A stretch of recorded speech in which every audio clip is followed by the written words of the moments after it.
El tema también no es fácil. ¿Por qué? Porque muchas veces cuando se habla de estos temas, no entiendo bien por qué, pero la gente se ofende, ¿no? Pareciera que es más fácil hablar mal de Dios y que la gente no tenga problema que hablar mal de una iglesia, y parece que la gente se ofende mucho y yo no voy a hablar mal de una iglesia, sino que vamos a describir ciertos principios para determinar la diferencia entre una iglesia institucionalizada o un movimiento. Y quiero comenzar con una frase que no sé bien cuál es el autor, la leí en un libro, pero no recuerdo el autor.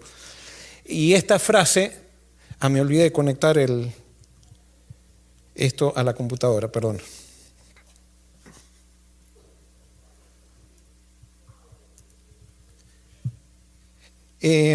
Yo quiero que me digan qué piensan de esta frase. Dice así: si a la Iglesia Apostólica le quitáramos la presencia del Espíritu, el 99% de sus actividades cesarían. Si a la Iglesia actual le quitáramos la presencia del Espíritu, probablemente el 99% de sus actividades continuarían. ¿Están de acuerdo?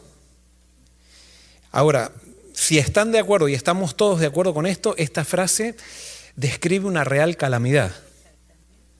Una real calamidad. Una calamidad. ¿Por qué? Porque evidentemente esta frase puede estar mostrando de que en la mayoría del cristianismo, cuando hacemos iglesia, jugamos a la iglesia, pero realmente no estamos viviendo iglesia. Y hemos creado un andamio para que la iglesia se mantenga a pesar de que no tenga la vida que la hizo nacer. Y esa es la mismo problema que la iglesia de Sardis, que Dios le decía a la iglesia de Sardis: tienes que arrepentirte porque tú tienes nombre de que vives, pero estás muerta. Y posiblemente las iglesias también tienen nombre de que viven, pero están muertas. Y por eso en esta noche vamos a tratar de analizar cómo nosotros podemos tener o podemos experimentar una iglesia viva y qué es iglesia también. O sea, cómo nosotros podemos tener una iglesia viva. Y yo esto sí estoy convencido, y esto espero que lo entiendan todos, porque alguien puede decir que estoy hablando en contra de la iglesia. No, para mí, como siempre digo, la iglesia es el invento más poderoso que Dios ha creado en este mundo. Bien enfocada. Pero como es lo más poderoso que se ha inventado en este mundo, se transforma en lo más tóxico cuando nosotros no la enfocamos bien a la iglesia o no estamos bien enfocados. Y es por eso que nosotros vamos a ver en la Biblia que justamente Satanás utiliza a la iglesia como anticristo. No utiliza a una organización, a un club de deporte o algo por el estilo, sino que utiliza a la iglesia como el principal elemento en contra de Dios. Y por eso hoy nosotros tenemos que describir cuáles son las características de la verdadera iglesia para nosotros ver qué iglesia queremos tener nosotros aquí. ¿Qué es la iglesia? ¿Qué es la iglesia? Y ¿saben qué? Cuando estaba estudiando, ustedes me han escuchado mucho hablar de movimiento orgánico, ¿verdad? Y yo me di cuenta que la iglesia es algo orgánico. Colosenses 1:18, y ustedes se habrán dado cuenta, dice: y Él es la cabeza del cuerpo, que es la iglesia. Él que es el principio, el primogénito de entre los muertos, para que en todos tenga la preeminencia. O sea, la Biblia, no solamente aquí, describe a la iglesia como el cuerpo de Cristo. Y un cuerpo es algo orgánico, es una estructura orgánica. Y eso a mí me llamó la atención. Entonces cuando estaba estudiando, digo, bueno, si el cuerpo es algo orgánico, me fui a una enciclopedia y busqué la definición de un sistema orgánico. Y fíjense cuál es la definición de un sistema orgánico. Es un organismo vivo compuesto de miembros interdependientes que actúan con un propósito común, produciendo resultados imposibles de obtener por la acción de un solo miembro. Eso es un sistema orgánico. ¿Y saben qué? Cuando leí eso dije, esta es la definición de iglesia. Esta es la correcta definición de iglesia. ¿Estamos de acuerdo o no? Y ahora yo, en todas las cosas, cuando en los seminarios que doy de iglesia, presento eso como la definición de iglesia. Nada más que nadie sabe y ponen todos, dice, Joel Barrios define así. No, no es Joel Barrios, eso es el sistema orgánico. Es un sistema orgánico, así están las enciclopedias. Entonces, esa es la iglesia, es un organismo vivo compuesto de miembros interdependientes que actúan con un propósito común, produciendo resultados imposibles de obtener por la acción de un solo miembro. O sea, la iglesia es necesaria. Y la iglesia son todos los creyentes, o somos todos los creyentes sinceros que hemos puesto a Jesús como cabeza, pero que no estamos independientes, sino que actuamos como interdependientemente. Y ahí viene lo que hablábamos de ser las relaciones. O sea, nos relacionamos. Eso de venir a la iglesia a escuchar programas nomás no tiene sentido. Esa no es iglesia poderosa. Esa es iglesia institucionalizada. La iglesia es un lugar donde nos relacionamos y a través de las relaciones crecemos. Primero con la relación con Dios y después con la relación con los demás. Y por eso si nosotros realmente usáramos bien la iglesia y viviríamos iglesia verdadera, iglesia movimiento, los psicólogos tendrían mucho menos trabajo. Tendría mucho menos trabajo, porque relacionarse con un propósito común, interdependientemente con ese propósito común y haciendo misión, trae mucha sanidad. Y más cuando estamos en presencia de la palabra y estudiando la palabra. Y por eso es tan importante la iglesia. ¿Qué es la iglesia institucionalizada? ¿Qué es una iglesia institucionalizada? ¿Qué es? Donde lo más importante es el programa, la institución, el mecanismo, la planificación sin sentido y sin propósito. Muy bien. Yo les voy a decir qué es una iglesia institucionalizada, a mi criterio. La iglesia crea instituciones para ser más eficientes en la misión, para ser más eficiente en la misión. O sea, la iglesia se tiene que organizar para ser más eficiente en la misión. Eso es necesario. Pero ¿cuándo la iglesia se institucionaliza? Cuando la misión se enfoca en mantener las instituciones y no en cumplir la misión, sino que ahora la misión está al servicio de las instituciones y no las instituciones al servicio de la misión. Y cuando eso pasa, una iglesia se institucionaliza, una iglesia se estanca.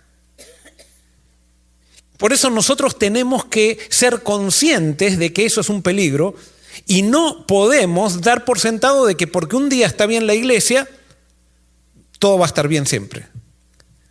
Y por eso estas cosas se tienen que hablar, porque si no las hablamos y decimos, no podemos, esto es hablar en contra de la iglesia. No estamos hablando en contra de la iglesia, estamos hablando en contra de la corrupción de la iglesia. De la corrupción me refiero cuando algo se corrompe. Estamos hablando en contra de la putrefacción de la iglesia. Entonces, para saber ¿cómo se dice? ¿Cómo no podrirnos o pudrirnos? ¿Cómo no pudrirnos? Tenemos que saber realmente lo que es una iglesia natural, una iglesia orgánica y qué es una iglesia podrida. Y bueno, y si cuando describimos una iglesia podrida nos encontramos medio podridos todos, entonces tenemos que arrepentirnos, muy simple. Pero no es cuestión de rasgarse la vestidura y decir, está en contra de la iglesia. No, nadie está en contra de la iglesia. Estamos a favor de la iglesia porque queremos una iglesia viva. No queremos una iglesia podrida. Queremos una iglesia que dé vida. Y por eso tenemos que analizar este tema y por eso esto es uno de los fundamentos del discipulado orgánico. Entender lo que es iglesia. Y tiene que ver esto mucho, bueno, voy a hacer otra pregunta. ¿Son malas las instituciones y la organización? No, porque cuando alguien escucha estos temas empieza a decir, esa persona quiere que todo sea un desorden. No estamos hablando de desorden.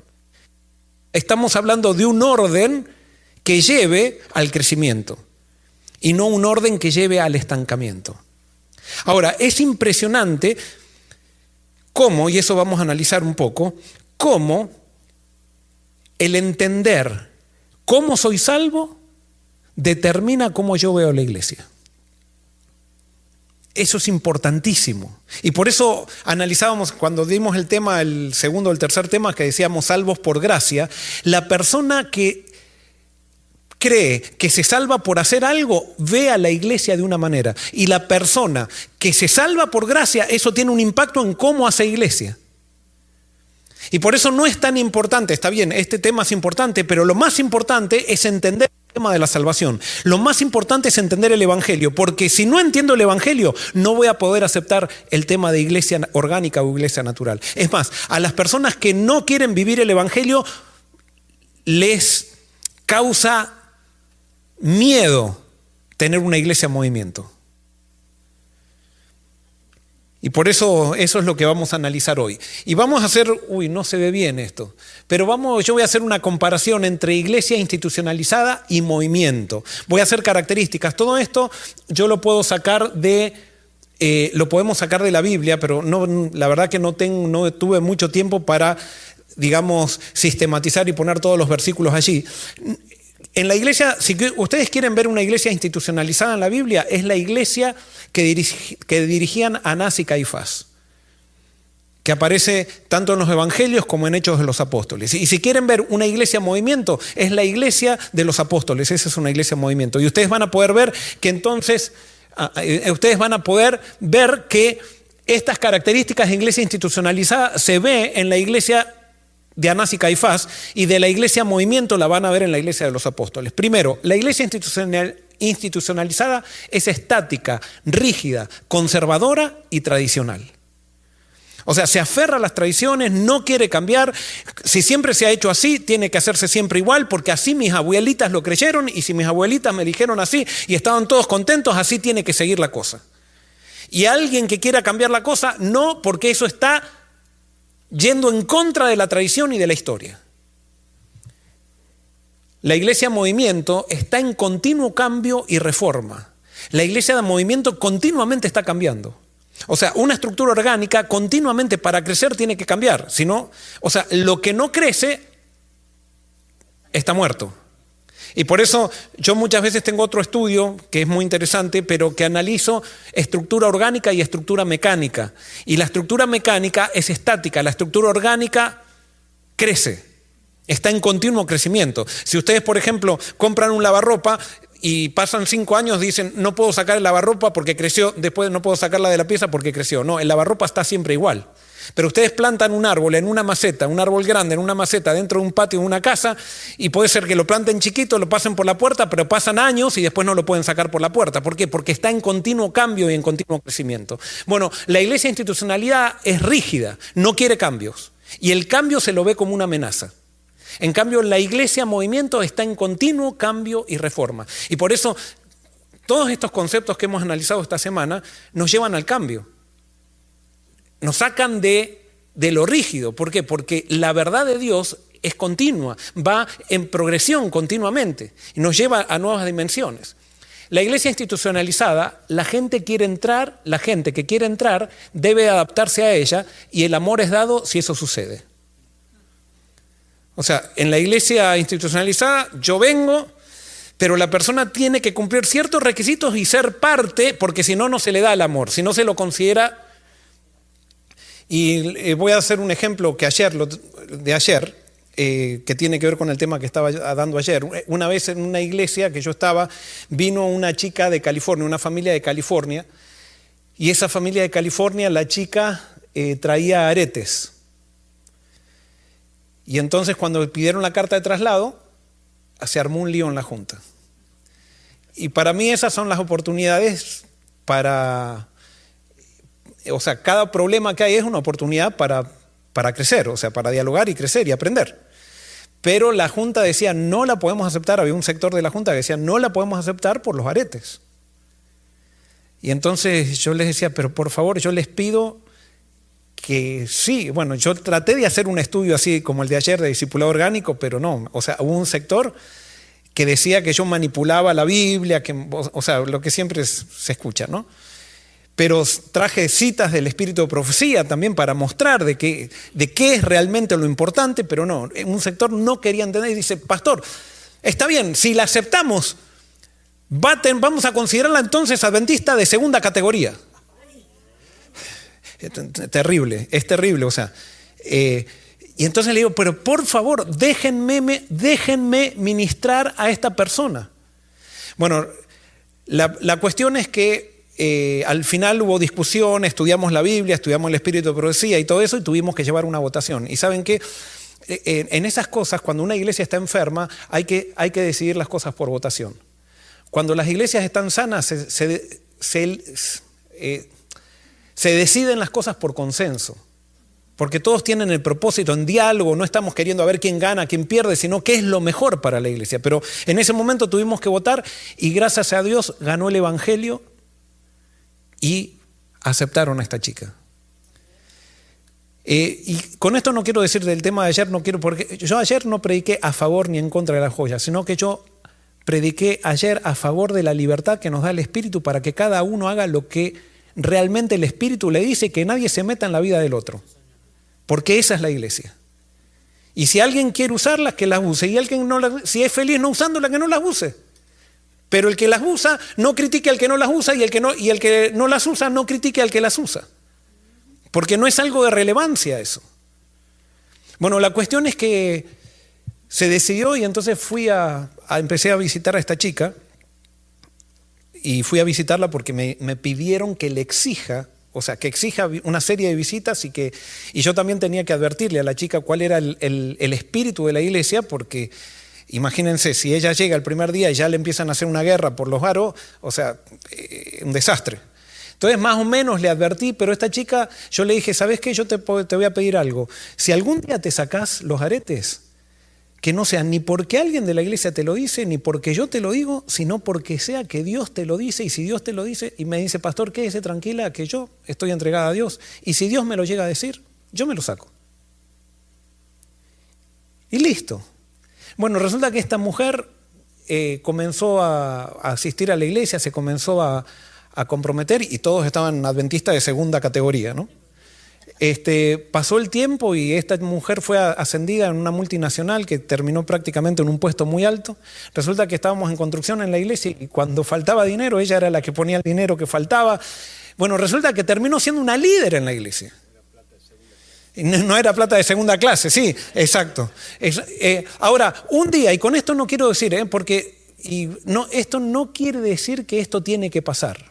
Yo ayer hablaba con alguien acá perdonen, pero yo una vez, los primeros anteojos de sol que me compré, me los compré y estaba tan obsesionado y yo pensaba que me quedaban tan bien que todo el día cuando me los ponía, o sea, me estaba mirando así, o sea, trataba de sacarme, no había selfies en esa época, pero me imaginaba yo el último actor de Hollywood que era, o sea, no sé, me imaginaba el galán, ¿no? Con los anteojos. Pero llegó a ser y yo estaba creciendo espiritualmente, llegó a ser tanta la obsesión que tenía con esos lentes, que el Espíritu Santo me dijo, sácatelos. Te está haciendo mal. Y esto es la primera vez, ayer lo conté por primera vez, no, porque alguien puede decir, eso es exagerado. No, pero es cuando el Espíritu Santo te dice algo, a vos, o sea, a uno personalmente, uno lo hace y se acabó. Y para mí fue una lucha, pero porque realmente habían llegado a ser muy importantes esos anteojos para mí. Y con mucho dolor los tiré a la basura. Por Jesús. Eso sí, esto fue ya hace unos 30 años, por eso... y ahora yo uso anteojos de sol. Pero en ese momento Dios me lo pidió. Bueno, yo no sé, un día predicando salió esta mujer, yo estaba predicando de un tema que no tenía nada que ver, y sale esta mujer, me dice, Joel, te entrego los aretes. No los quiero más. Dios me habló. ¿Qué le habló? No sé. ¿Por qué le habló? No sé. Y eso no quiere decir que Dios a alguien le va a hablar para que se lo saque, no. A lo que voy es que cada uno tiene una experiencia y eso es lo que el Espíritu Santo quiere que hacer en la iglesia, que cada uno crezca directamente con Él, no a través de un pastor, no a través de los ancianos, no a través de una junta, no, que cada uno crezca en Cristo. Esa es la fortaleza de una iglesia, aunque la gente que no cree en el Espíritu piensa que esa es la debilidad de una iglesia, no, esa es la fortaleza. Porque cuando no hay fe, creemos que hay que controlar todo. ¿Por qué les decía esto? Bueno, la gente quiere que debe adaptarse a ella y el amor es dado si eso sucede. En el movimiento, la gente que quiere entrar es recibida por la iglesia en amor. O sea, el culto se adapta a la gente que nosotros estamos queriendo recibir. No es que la gente que quiere recibir se tiene que adaptar al culto que a mí me gusta. No sé si se entiende eso. Pero tenemos un gran problema en las iglesias porque queremos que la gente se adapte al culto que nosotros tenemos. Y yo, por ejemplo, a mí me gusta mucho la música de cuartetos. Me encanta, me encanta. Canté mucho en cuartetos también, compuse canciones para cuartetos. Y una vez en una campaña evangélica que estaba haciendo en mi iglesia, había un cuarteto que a mí me encantaba mucho, no voy a decir el nombre para que no se ofendan, pero y entonces cuando esta chica ganó un premio, ganó un CD de ese cuarteto y yo se lo di. Y cuando fui a darle el estudio oblicuo el sábado me dice, pastor, qué feo ese CD de ópera que usted me regaló. Y claro, yo crecí escuchando cuarteto, entonces para mí tiene todo una carga emocional y cultural que para una persona que no creció con eso le resulta una música rarísima.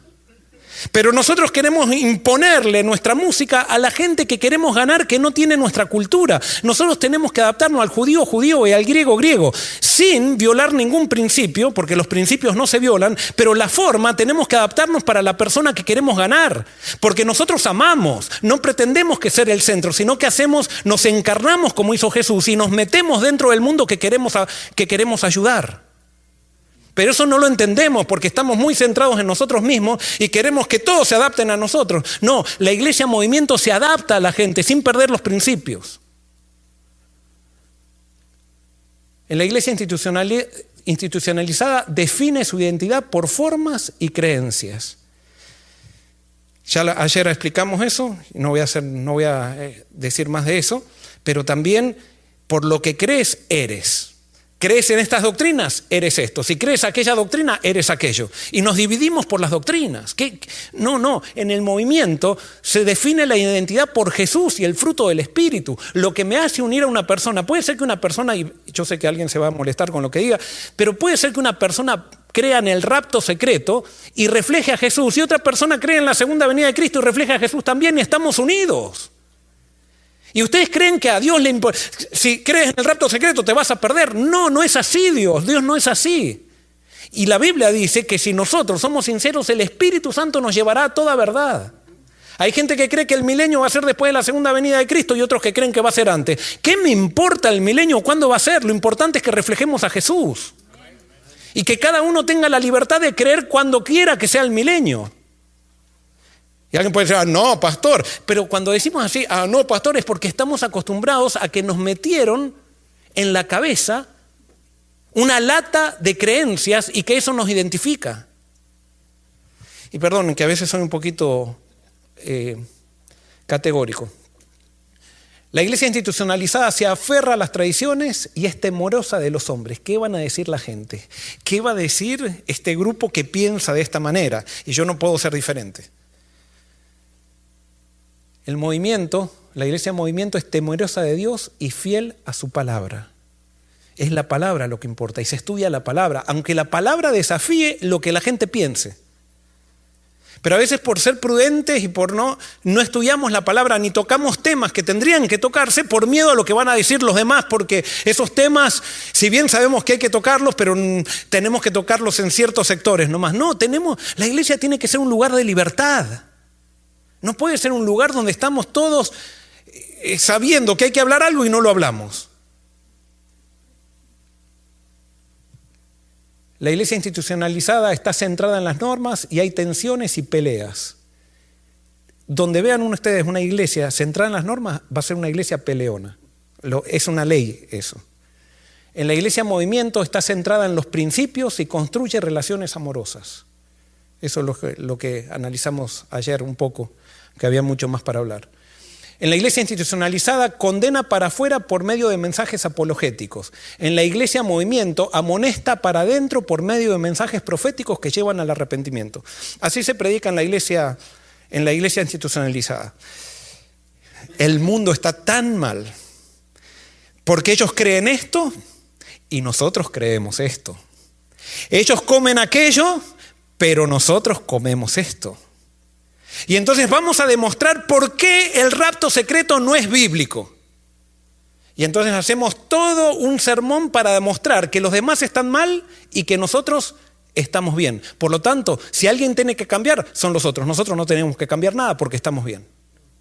Ese es el énfasis de las iglesias institucionalizadas que cuando hay por ahí un buen sermón, porque generalmente como son sermones neutrales, todos salen medios aburridos de la iglesia, pero por ahí, cuando hay este tipo de sermones, salen todos orgullosos como diciendo, somos los mejores.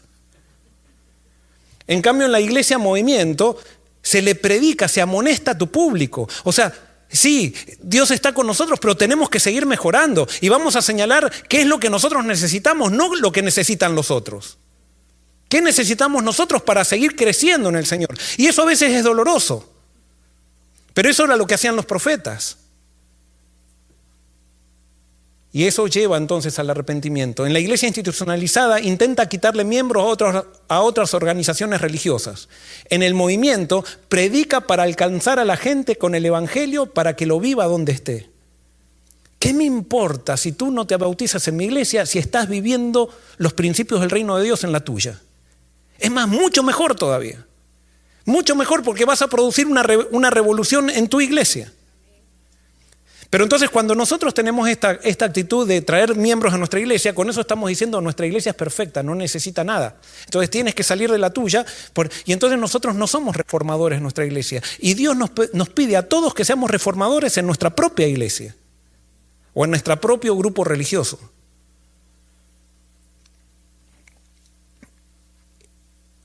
La iglesia institucionalizada es jerárquica, donde hay personas más importantes que otras. En el movimiento cree en el sacerdocio de todos los creyentes, eso lo hemos repetido mucho.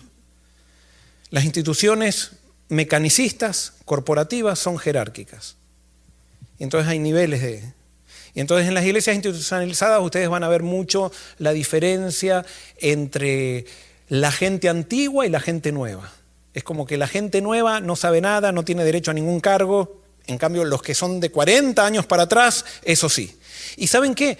Y con esto no quiero que alguien piense que estoy en contra de la gente antigua en una iglesia. Son una bendición. Son una bendición cuando utilizan su experiencia en servicio, pero no cuando se suben en una plataforma para mostrar que son más importantes que aquel que entró la semana pasada a la iglesia. O a veces por los títulos que tienen, entonces, por ejemplo, yo he visto, por ejemplo, es una calamidad eso, pero ponen de anciano a alguien que es un doctor en teología. ¿Y por qué es doctor en teología? Lo ponen de anciano y no hace nada. Entonces, está simplemente yendo a las juntas a opinar por ahí, pero en la iglesia, en el proceso de la misión, no hace absolutamente nada. Pero lo ponen de anciano en una iglesia. No, eso no es así. En la iglesia Movimiento cree en el sacerdocio de todos los creyentes. Todos somos importantes y todos podemos aportar al todo. Cada uno tiene una función diferente. Hay funciones de más influencia y otras funciones de menos influencia, pero eso no te hace más importante, sino que te tiene que hacer más servicial. En la iglesia institucionalizada, sus dirigentes son demandantes y controladores. En el movimiento, sus líderes son serviciales y respetuosos. En las iglesias institucionalizadas se usa a la gente para producir resultados eclesiásticos.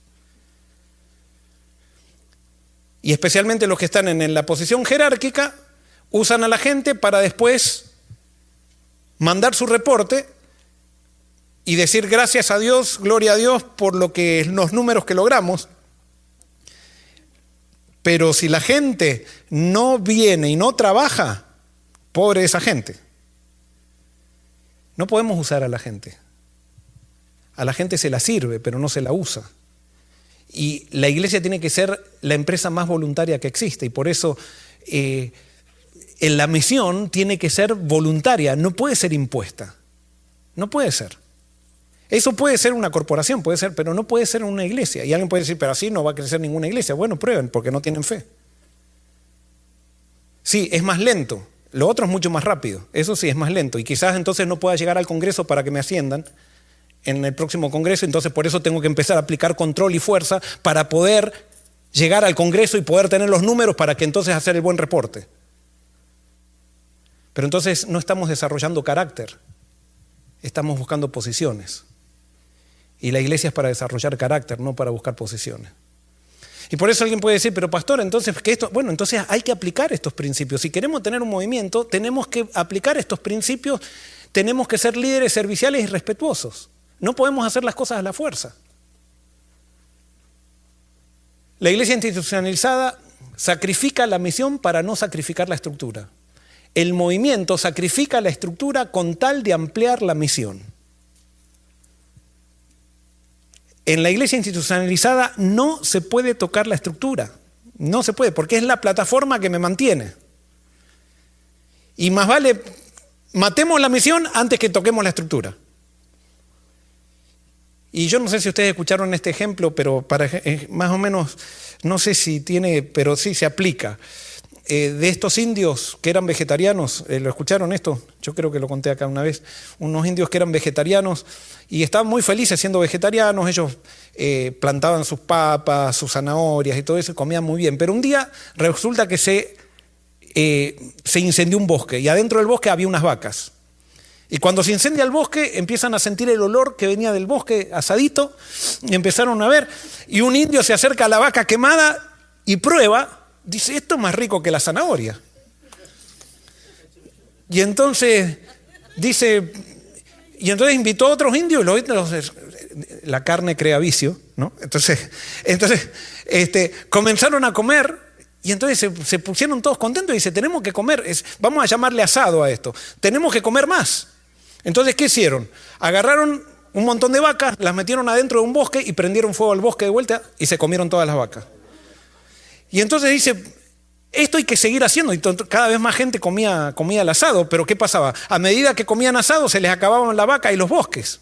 Entonces dice, tenemos ahora que empezar a plantar bosques para que no se nos acaben, podamos seguir comiendo asado. Entonces comenzaron toda una infraestructura de gente que plantaba bosques. Bueno, ustedes saben, no la quiero hacer larga. Resulta que pasaron unos 20 años y tenían directores de bosque, de cómo plantar las semillas. Entonces cada vez que comían un asado metían 20 vacas adentro del bosque que incendiaban. Entonces tenían unos indios que manejaban el fuego, cómo prender el fuego, cómo apagarlo, bueno, toda una infraestructura. Hasta que por ahí uno de los indios agarra y dice, pero yo voy a cortar la vaca en pedazos, una vaca en pedazos. Y voy a poner unos fierritos así todos atravesados y creó lo que se llama la parrilla. Estos eran indios argentinos. Entonces creó la parrilla. Entonces cuando creó la parrilla, dice, ¿qué? Pero dice esto, miren lo que me estoy... Con una parrilla y cortando la vaca en pedazos y la quemo solamente a la vaca, no tengo que quemar un bosque, nos ahorramos todo este lío que estamos haciendo. Y entonces cuando fue a hablar con el jefe, porque él trabajaba en todo ese sistema y todo eso, el jefe le dice, pero hermano, no, esto no se puede hacer, pero ¿por qué? Esto es mucho mejor. Pero ¿qué hacemos con toda la gente que estamos trabajando con todo esto? No, pero es que esto, bueno, ahora gastemos la energía en hacer parrilla. No, pero es que esto ya está montado. Bueno, les resumo la historia. Al final lo terminaron haciendo asado al indio en su parrilla y siguieron plantando bosques y siguieron haciendo todo como hacían porque ya era una infraestructura muy grande. No sé si me explico, ¿se entiende? Eso pasa con las iglesias también. Sí. Eso pasa con las iglesias. Cuando hay parrillas, y esas parrillas están en la Biblia, están en la iglesia apostólica. O sea, tenemos los principios, tenemos que sacrificar la estructura muchas veces para continuar la misión. Y esa energía que poníamos en la estructura, en esa estructura, ahora la ponemos en una nueva estructura que sea más eficiente. No, pero hay que... No, mejor. Ustedes saquen las aplicaciones. Iglesia institucionalizada tiene una gran administración y una pequeña misión. En la iglesia movimiento tiene una gran misión y una pequeña administración. Eso yo ya lo expliqué en el sermón, en uno de los sermones pasados. La iglesia institucionalizada, la manipulación y la política rigen los procesos de decisiones. En el movimiento, la confianza en la guía de Dios y el diálogo rigen los procesos de decisiones. O sea, las decisiones de la iglesia tienen que ser las decisiones de la iglesia, no las decisiones de algunos nomás. Y tenemos que confiar que Dios va a actuar en eso, porque son principios divinos, no son principios inventados. Y si hacemos las cosas como Dios quiere, quizás sea lento el cambio, pero el cambio va a venir porque Dios está. Pero si nosotros hacemos las cosas a nuestra manera, no le damos lugar a Dios y la iglesia entonces queda en nuestro lugar. Ya no es Cristo la cabeza de la iglesia, sino que nosotros nos hacemos la cabeza de la iglesia. Y cuando nosotros nos hacemos la cabeza de la iglesia, quizás en el próximo congreso seamos ascendidos, pero no le quitamos el poder a la iglesia. En la iglesia institucionalizada, el éxito es evaluado cuantitativamente y se llega por medio de una competencia productiva. En el movimiento, el éxito es evaluado por impacto y crecimiento espiritual y se llega por colaboración. Nosotros estamos divididos en células. Imagínense que pongamos y digamos, hermanos, muy bien, la célula que eso pasaba antes también, ¿no? Pero la célula que más traiga nuevos hermanos a la iglesia en este año, le vamos a pagar un crucero al Caribe. Y se motivan. Y se van a bautizar. Ahora, ¿cómo van a hacer esos bautismos? ¿Cuál es el porqué de esos bautismos? ¿Es la misión? Y le digo, esto no es algo ajeno, o sea, yo he participado de estos concursos y viajé a España por un concurso de estos. O sea, no estoy diciendo, esta gente que hizo, yo participé de esto y está mal, no está bien. No podemos traficar con las personas, no podemos usar a las personas para un beneficio personal. O sea, nosotros estamos aquí predicando el Evangelio y debemos creer que si cada uno está lleno del Espíritu, Dios va a traer a la gente a la iglesia que tiene que venir, sean muchos o sean pocos, pero va a traer Dios a la gente. Y va a haber impacto espiritual, no pasa por cantidad, pasa por el impacto que nosotros hacemos en la sociedad, en los corazones de la gente. Y debemos creer, y por eso se acuerdan, empezamos esta semana, lo primero que debemos hacer es creer. Si no creemos, no tiene sentido la iglesia. En la iglesia institucionalizada, es jerárquica donde hay personas más importantes que otras.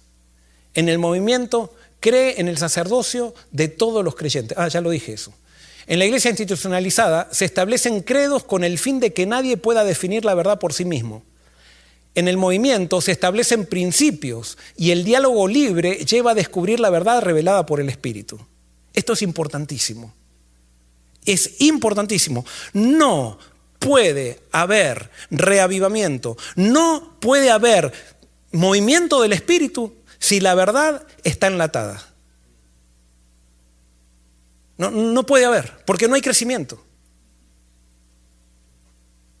Y después vamos a hablar un poquito de eso. En la iglesia institucionalizada, el énfasis de la salvación está en las obras humanas o en las creencias. En el movimiento se enseña la salvación por gracia que repercute en buenas relaciones. Y como les decía, cuando el énfasis en la salvación está en las obras humanas o en las creencias, se institucionaliza la iglesia.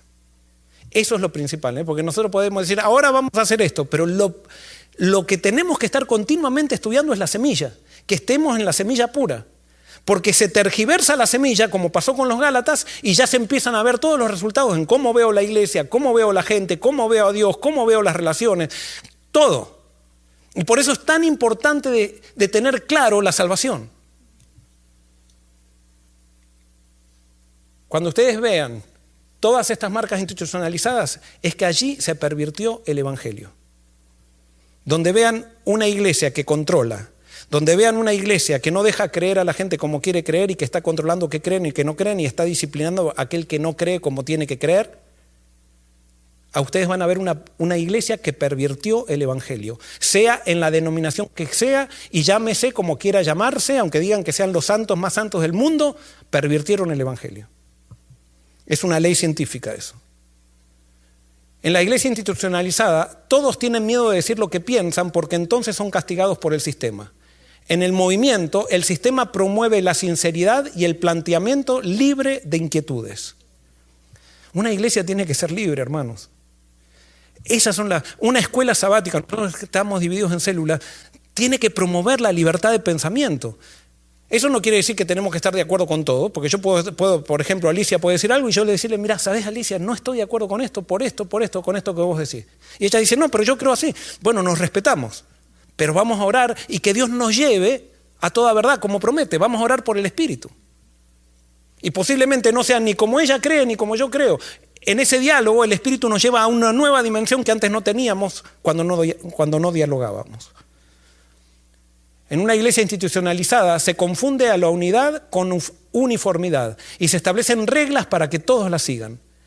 En el movimiento, la unidad está basada en la diversidad y se establecen principios que se manifiestan de diferentes maneras. La uniformidad es la artimaña satánica para engañarnos de lo que es unidad. Y lastimosamente en las iglesias se confunde muchísimo uniformidad con unidad. Y entonces dicen, si todos no hacen lo mismo, no siguen las mismas reglas, no vamos a estar unidos. Eso es mentira. Por ejemplo, con el tema de la ordenación de la mujer, y perdonen que traiga un tema pero eso que digan, en todos lados tenemos que ser igual, no, porque ¿qué determina los procederes? Es la misión. No un grupo de gente que diga, no pueden ordenarse las mujeres, sino que si en un lugar se necesita que se ordenen a las mujeres porque Dios las está usando para ministrar gente, ahí hay que ordenarlas. Y en otro lugar donde no se necesita, ahí no hay que ordenarlas. Pero para que ustedes vean, por ejemplo, cuando yo estaba en Argentina trabajando de pastor, resulta que llega una orden de que había que hacer un ministerio de mujer en la iglesia. Y a nadie se le había ocurrido, ni teníamos las más mínimas ganas, ni las mujeres tenían ganas de hacer un ministerio de la mujer, porque estábamos todos felices, todos juntos. Pero ¿de dónde venía esa orden? De acá de Estados Unidos. De Estados Unidos, porque acá la necesidad estaba, pero entonces querían que ahora todos tengan la misma necesidad en todo el mundo. Y en Sudamérica no teníamos, por lo menos en mi iglesia, no teníamos para nada esa necesidad. Pero estábamos todos haciendo eventos de familia y todo eso, pero desde ese momento se dividieron las mujeres y los hombres por otro lado. Porque había que hacer lo que Estados Unidos decía. Que recuerden que el Vaticano está en Maryland. Correcto. Bueno, pero entonces, ¿qué pasa? Esa misma intolerancia de uniformidad, después la usó el tercer mundo también, porque acá, cuando vengo acá, me doy cuenta que es necesario un ministerio de la mujer en este país. Por el contexto social que hay, por todo. Pero los del tercer mundo dicen, no, si allá ustedes van a hacer lo que ustedes quieren, todos tenemos que ser iguales en todos lados. No es así. La misión determina los procedimientos. No son que a mí se me ocurre algo y entonces todos tienen que hacerlo así. Hay una necesidad que la misión está imperando, entonces hacemos un procedimiento para que la misión se cumpla. No es tan difícil. Y alguien puede decir, Joel, estás tratando vos de resolver un problema que se ha peleado la iglesia por tantos años, lo estás tratando de resolver en una charla. Es que cuando la iglesia está institucionalizada, los problemas más insignificantes se hacen grandes problemas. Y los grandes problemas que habría que abordar, nadie los aborda.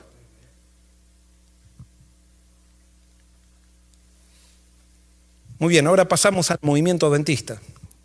Y yo sé que hay gente que está escuchando que quizás no sea de la denominación adventista. Yo quiero que tú lo apliques esto a tu denominación, si estás escuchando de otra denominación, pero yo soy pastor adventista.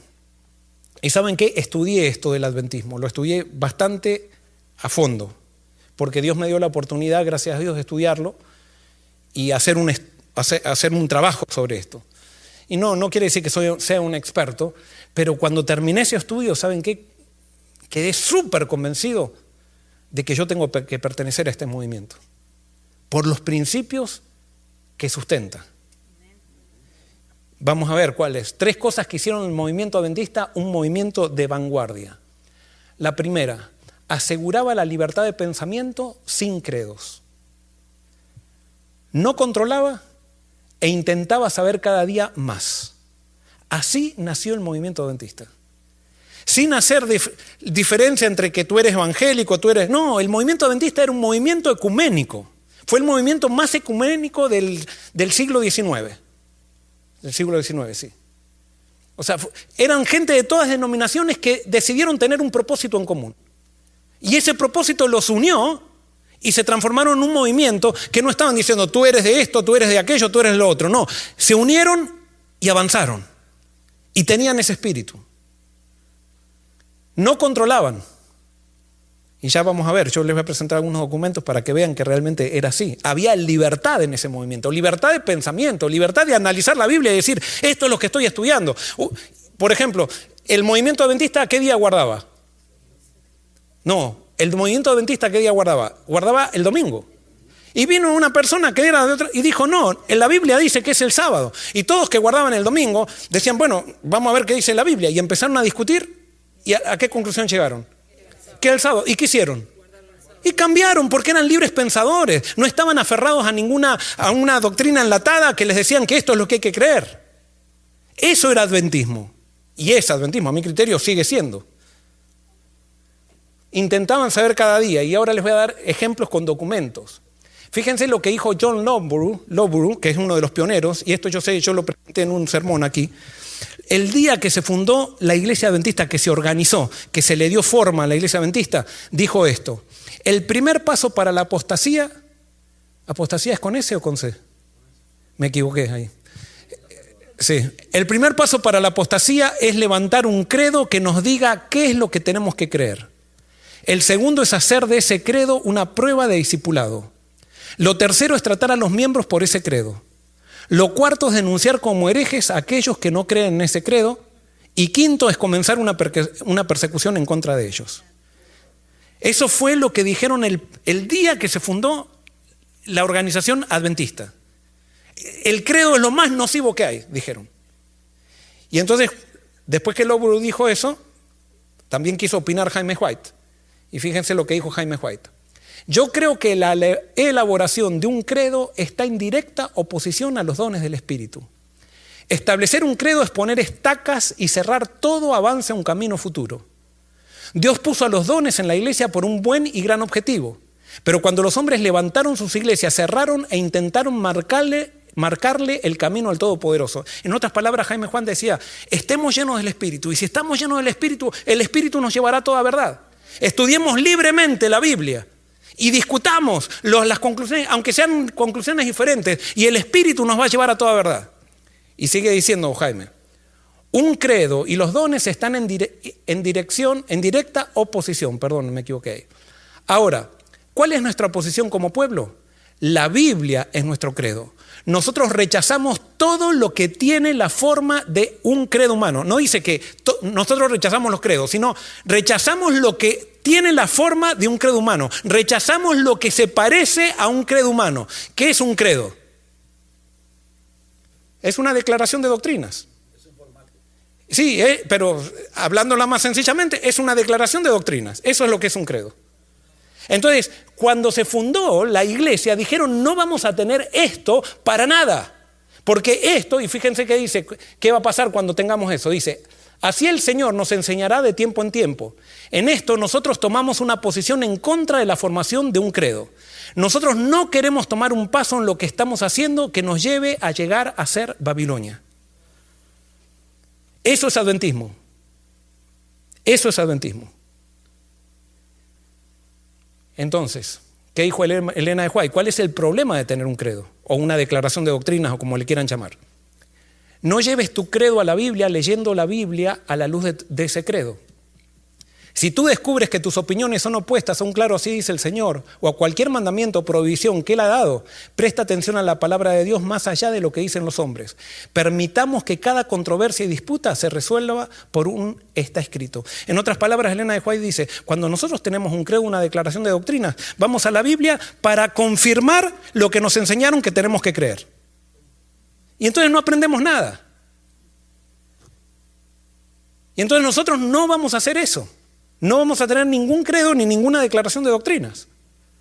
Y realmente así lo hicieron. Y por eso llegó a ser un movimiento de vanguardia. Porque todos los que estaban en las iglesias que le decían hay que creer así, encontraron un movimiento libre que no existía.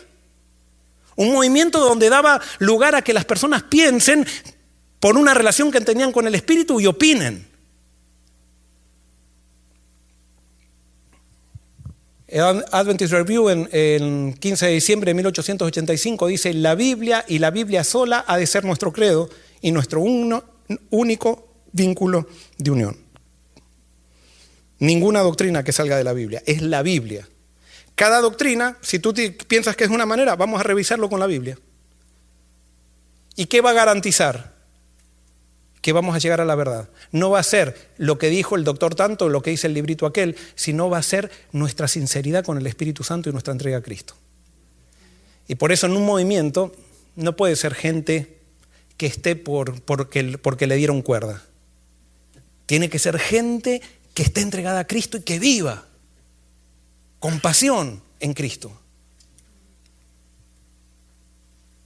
Otra de las cosas que hizo de vanguardia el movimiento adventista, en 1883 había gente que quería meter un manual de iglesia. ¿Por qué? Porque el manual era la época de la explosión de la era industrial, de la cosmovisión industrial. Y estaban creando las máquinas, cada vez había más máquinas, más máquinas, más máquinas. Entonces, cuando algo invade la sociedad, todo eso que la gente se siente tan orgullosa quiere pasarlo a todas las cosas que hace. Y entonces, ¿qué querían hacer? Un manual. ¿Por qué? Porque las máquinas, cuando tú tienes una máquina, compras una máquina, ¿qué es lo primero que pides? El manual para manejarla. Porque el manual implica cómo controlar una máquina. Entonces, ¿en el movimiento adventista había control? No, pero la sociedad industrial comenzó a empujar inconscientemente para que empecemos a controlar las cosas.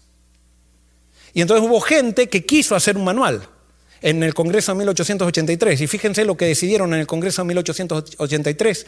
La hermandad temía que eso haría caer a la iglesia en la formalidad y coartaría la libertad de sus ministros para tratar los asuntos de orden eclesiástico como desearan en forma individual. Impresionante este movimiento. Estaba adelantado a su época. No había un movimiento donde dé tanta libertad a la gente y por eso creció tanto. En una generación llegó a todo el mundo. No había control. Pero ¿qué pasó? Esta es la fecha clave. Este movimiento tenía un gran propósito y empezó con un gran propósito, porque las cosas comienzan con un propósito. Y en el momento que Dios te da un propósito, después te empieza a dar el fundamento de ese propósito. Cuando Dios sacó a Israel de Egipto, lo sacó de Egipto con un propósito, ir a Canaán, pero lo llevó a Sinaí para mostrarle qué era lo que sustentaba su vida. Cuando Dios llamó al movimiento adventista, lo saca con un propósito, pero ahora esto era el Sinaí, si podríamos decir así. En 1888 Dios trajo la revelación del Evangelio. ¿Y qué pasó con la mayoría de los dirigentes de la iglesia? Rechazaron la salvación por gracia. ¿Por qué? Porque eran dos jovencitos que venían de California, que venían y traían que recién se habían metido en el sistema de la iglesia y decían, ¿qué van a enseñarnos a nosotros, unos jovencitos? Nosotros con la experiencia y los años que ya tenemos en la iglesia, nos van a enseñar nueva doctrina. Nosotros vamos a permanecer diciendo que la salvación es por fe más las obras que tenemos que hacer. Y cuando se tergiversa el evangelio, se tergiversa la manera de ver la iglesia, la manera de ver todo. Y en 1888, los líderes, esto quiero decirles, hacer una aclaración, los líderes de más influencias aceptaron el mensaje de la justificación por la fe y de la gracia. Pero la gran mayoría de la iglesia lo rechazó. Y entonces estos líderes trataron de llevar a la iglesia a eso, pero para 1920 la iglesia terminó sacando a todos esos líderes de los cargos y quedó dirigida por gente que creía en la salvación por las obras. Y eso tuvo un impacto tremendo en la manera de ver a la iglesia. ¿Y qué pasó? Cuando en 1883 se había rechazado un manual de iglesia, en 1931 se pone el primer manual de iglesia, porque hay que controlar. Si yo creo que con mis obras controlo a Dios, que si yo por mis obras hago que Dios me bendiga, entonces yo también controlo, porque yo, de acuerdo al Dios que adoro, es como hago con la gente. Y entonces allí se puso el primer manual, y ahí con el primer manual, y quiero decirles, voy a aclarar algo. El manual de iglesia no tiene nada de malo en que nos indique procedimientos, está muy bien, eso nos organiza. Pero ¿saben qué es lo malo del manual de iglesia? Cuando el manual de iglesia se mete en la vida cristiana. O sea, que el manual de iglesia me diga cómo se hace una junta, cómo hay que hacer las elecciones, perfecto. Pero cuando el manual de iglesia me dice cómo yo tengo que vivir la vida cristiana, estamos quitando del lado ¿a qué? A la Biblia. Y por eso, y eso es lo que hablamos ayer, porque se puso todo eso en un manual de iglesia, la gente comenzó a terminar basándose en normas, identificándose con normas y no en principios. Y normas que eran de 1931. Y eso quedó hasta hoy, y todavía las iglesias se siguen dividiendo, porque estos fueron los pasos. Primero, rechazar el evangelio, y segundo, poner un manual de iglesia. Esto fue lo que hizo que la iglesia comience a institucionalizarse. ¿Y por qué? Esto es bueno para ustedes y para mí. A mí por lo menos me resultó muy bueno, porque ahora yo sé qué es adventismo. Y yo quiero ser un adventista verdadero. quiero ser un adventista evangélico, bíblico, con los principios que hizo nacer Dios este movimiento. Lastimosamente, cometimos errores estratégicos. No se hizo esto a propósito, ¿eh? No quiere decir que hay gente que dijo vamos a poner un manual de iglesia porque queremos corromper a la iglesia. No, estas decisiones se van tomando paulatinamente. Entonces con esto también que se empezó a poner los votos bautismales. Y algunos votos y algunas doctrinas, en cada voto bautismal se le iban tirando alguna doctrina se le añadía. Pero todavía no había ninguna declaración de doctrinas. ¿Cuándo se hizo la declaración de doctrinas? Pero eso marcó la caída de la caída, hacer una declaración de doctrinas. Fue una decisión que va en contra del espíritu del adventismo.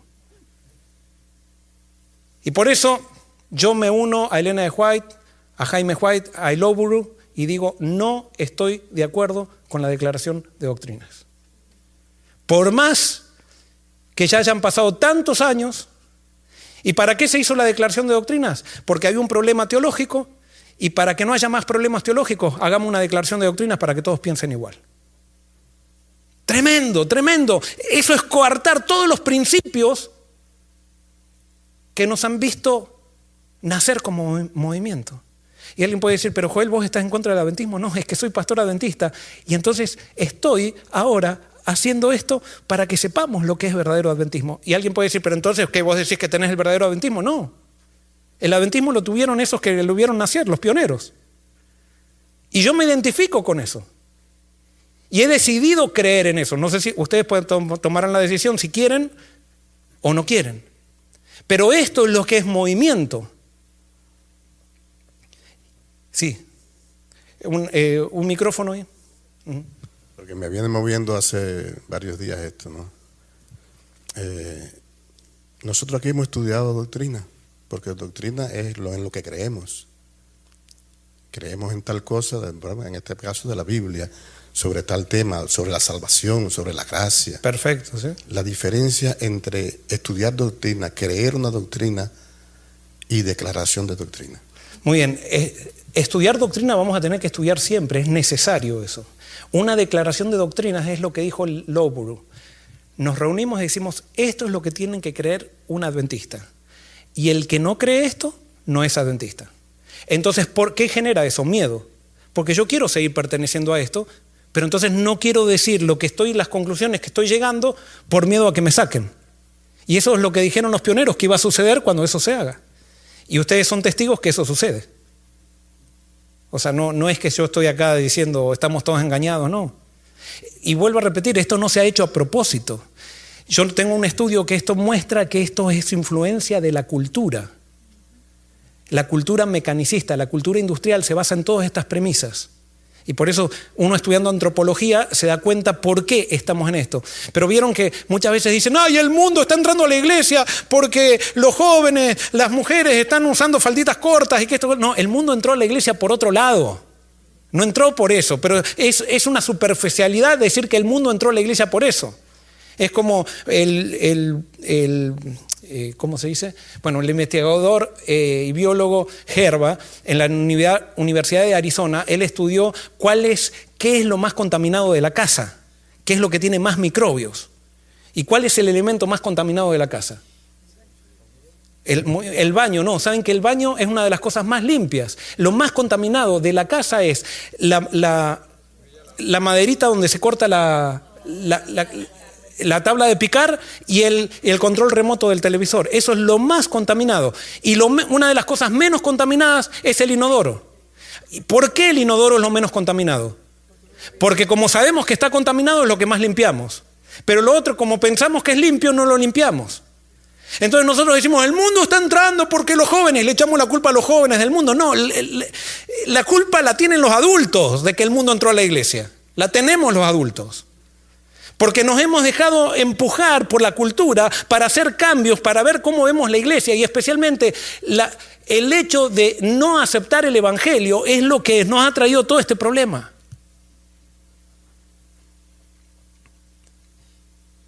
Elena de White en 1902 decía, un reavivamiento y una reforma debe tomar lugar bajo la administración del Espíritu Santo.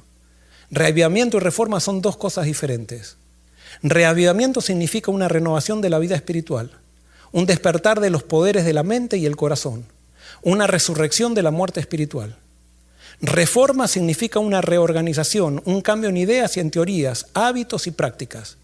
La reforma no traerá frutos de justicia a menos que esté conectada con el reavivamiento del espíritu. El reavivamiento y la reforma deben hacer su trabajo señalado y haciendo este trabajo deben estar unidos. ¿Queremos nosotros reavivamiento? ¿Sí? Si experimentamos reavivamiento, el resultado lógico va a ser una reforma. Y por eso cuando ustedes vean gente que ora y que hace vigilias y eso, y después cuando viene la reforma dicen, no, es que siempre se ha hecho así. No hubo ningún reavivamiento ahí. Era toda una pantalla para decir que espirituales que somos porque ayunamos. No, cuando el Espíritu Santo llega, cambia todo. Y tenemos que estar dispuestos al cambio que va a generar el Espíritu. Por eso nosotros, hermanos de Forest City especialmente, no sabemos lo que el Espíritu Santo va a hacer. Es más, es una aventura. Porque acá yo siento que estamos experimentando un reavivamiento. Pero no sabemos, porque Él va a tomar control y nos va a sorprender. La semana que viene nos va a sorprender. Y nosotros tenemos que estar dispuestos a ser flexibles a esas sorpresas que el Espíritu Santo nos dé. En tu vida va a haber un reavivamiento y tu vida va a empezar a cambiar. Vas a empezar a experimentar el poder del Espíritu. Esto va a ser apasionante. Si es que dejamos que Cristo sea la cabeza, si dejamos que el Espíritu Santo tome el poder, si estudiamos continuamente el Evangelio para no apartarnos de esos principios que nos hacen movimiento. Dios quiere volver. Y ahora termino con el primer tema.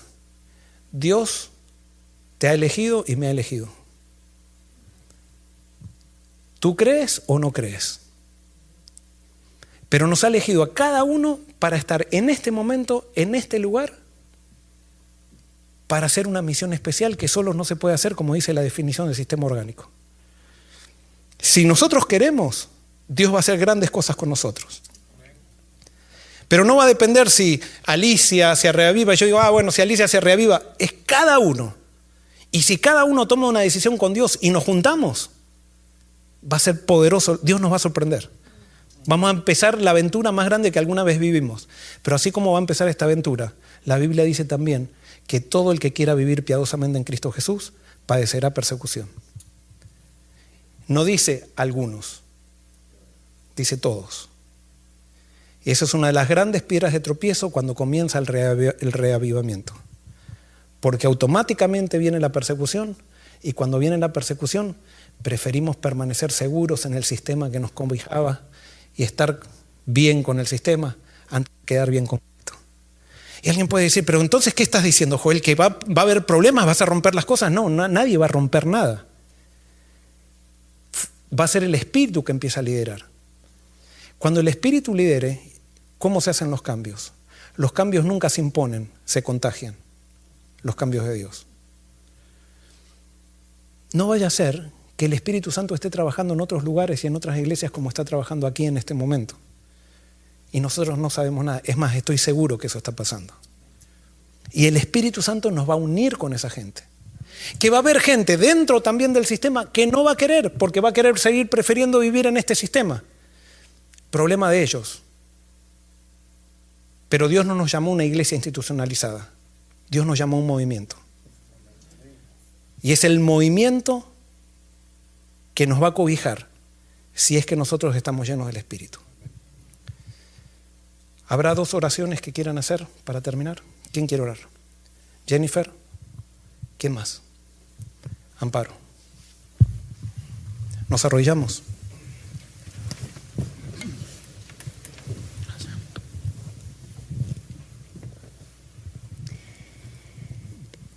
Padre nuestro que estás en los cielos, gracias te damos.